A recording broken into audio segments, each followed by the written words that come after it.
안녕하세요. 저는 이번 나의 말씀으로 이긴 경험이란 주제로 스피치하게 된 킹스 7천제자 이지연 랩런트입니다. 이번 스피치를 준비하면서 말씀에 집중하며 질문하고 언약의 여정을 다시 한번 되돌아볼 수 있어 하나님께 매우 감사한 시간이었습니다. 또 붙잡은 말씀을 정리할 수 있는 뜻깊은 시간이어 매우 감사했습니다. 첫 번째로 승리한 말씀은 예레미야 33장 2절에서 3절입니다. 이를 행하시는 여호와, 그것을 만들며 성취하시는 여호와, 그의 이름을 여호와라 하는 이가 이와 같이 이르시도다. 너는 내게 부르짖으라. 내가 내게 응답하겠고 내가 알지 못하는 크고 은밀한 일을 내게 보이리라 라는 말씀입니다. 이 말씀은 14살 아르레스에서 훈련을 받을 때 붙잡게 되었습니다. 그 당시 사람에게 의지하며 사람에게서 힘을 얻고 사는 것이 당연하게 느껴졌습니다. 그래서 예배가 의미 없는 시간이었고 기도의 중요성 또한 잘 알지 못했습니다. 금요철에 기도회 때 학생부 선생님 중에 한 분이 인도하실 때마다 그 선생님께서는 매주마다 예레미야 33장 2절에서 3절 말씀을 읽어주시며 기도 시간에 기도의 힘을 설명해 주셨습니다. 그때 반복해서 듣던 말씀이라 저에겐 서서히 각인이 되었습니다. 하지만 복음을 지식으로만 알고 있고 깨닫지 못했기 때문에 의미를 정확하게 알지 못했습니다. 그렇게 흘러가는 시간에 지쳐가며 생활하고 끝까지 내 힘으로 이겨내려고 하니 불가능했고 여러 일탈과 문제를 반복하다가 결국 자퇴라는 선택을 하게 되었습니다.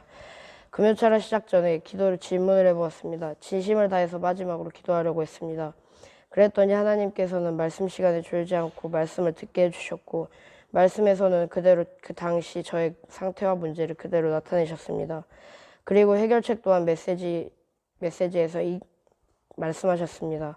저는 기도의 힘을 알게 되었고 여러 가지 문제를 또한 이 말씀으로 이기는 경험을 하게 되었습니다. 이 속에서 제가 깨달은 것은 하나님께서는 하나님께 기도로 부르짖으면 하나님께서 내가 알지 못하고 크고 은밀한 일로 응답하신다는 것입니다. 그 후 지금은 이 말씀을 천명호의 말씀으로 붙잡고 인도받는 말씀입니다. 두 번째는 제가 킹스에서 방황할 때였습니다.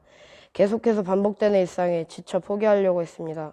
그때 기도를 해도 응답이 보이지 않는다고 기도도 하지 않고 많이 방황하며 불신앙에 찌들어 있었습니다. 그러던 6월달 기도 수첩을 보던 중에 갑자기 한 말씀이 눈에 띄게 보였습니다. 평소였으면 지나쳤을 테지만 유달리 그날 그 구절이 보였습니다. 자세히 읽어보니 시편 119편 10절에서 11절인 내가 전심으로 주를 찾았사오니 주의 계명에서 떠나지 말게 하소서 내가 주께 범죄하지 아니하려 하여 주의 말씀을 내 마음에 두었나이다 라는 말씀입니다. 이 말씀은 저에게 너무나 와닿았고 그 말씀을 읊조리면서 인도받게 되었습니다. 그러자 불신앙은 서서히 줄어들게 되었고 전심으로 주를 찾으며 주의 말씀에 내 마음을 두었다는 게 체험되었습니다. 그렇게 이 말씀은 자연스레 4가지 말씀 중에 인도받는 말씀이 되어 지금도 인도받고 있는 말씀입니다. 마지막으로 승리할 말씀은 잠언 16장 9절인 사람이 마음으로 자기의 길을 계획할지라도 그의 걸음을 인도하시는 여호와시니라 라는 말씀입니다.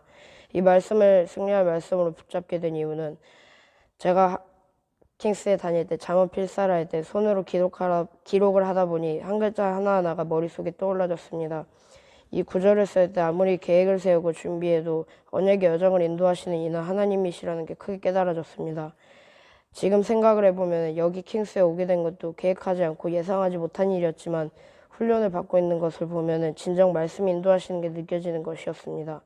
그렇게 계속해서 하나님의 계획을 계속 질문하며 살아가자고 붙잡았습니다. 이상으로 저의 스피치를 들어주셔서 감사합니다.